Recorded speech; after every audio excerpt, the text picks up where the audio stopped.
Fatima from Harmony Public Schools. Did you know that there are two scientists with completely opposing theories?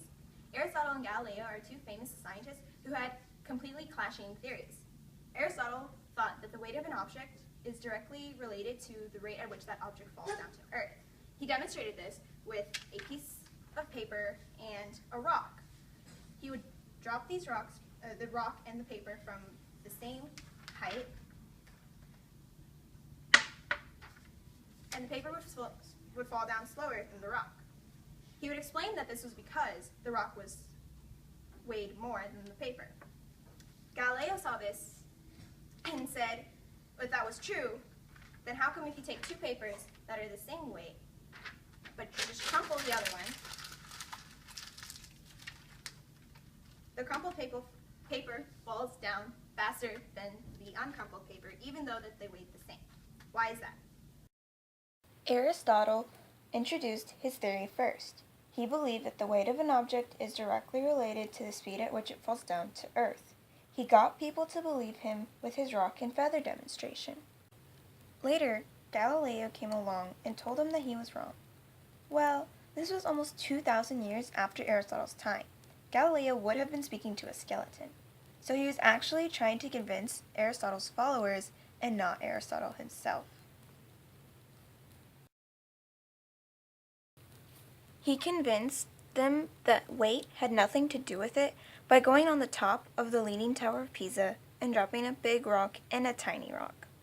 As they both fell down to the ground at the same time, this proved that height, not weight, was directly related to the rate at which objects fall down to Earth.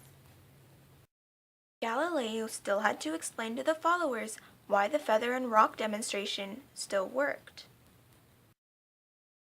Galileo introduced his theory of air drag. Air drag is the forces that are in opposition to the relative motion of an object through the air. He proposed that in a vacuum, or a place without air, and therefore also without air drag, a feather would fall at the same rate as any other object.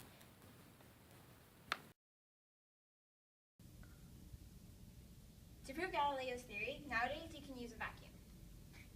In this tube, there's air, and there's also a feather and a coin.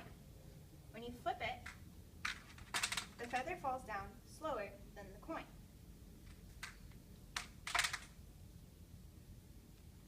To take out all the air, you use a vacuum.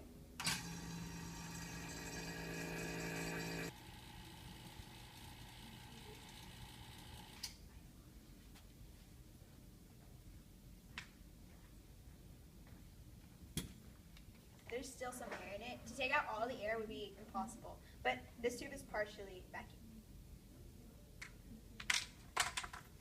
As you can see, the feather and the coin fall at the same rate. Because we took out the air, there's no air drag.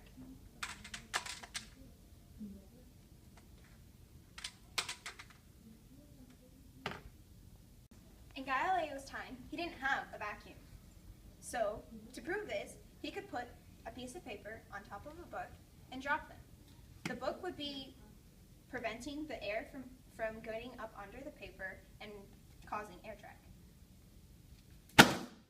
The paper in the book fell at the same rate because the air was prevented from acting on the paper and causing air drag to the paper.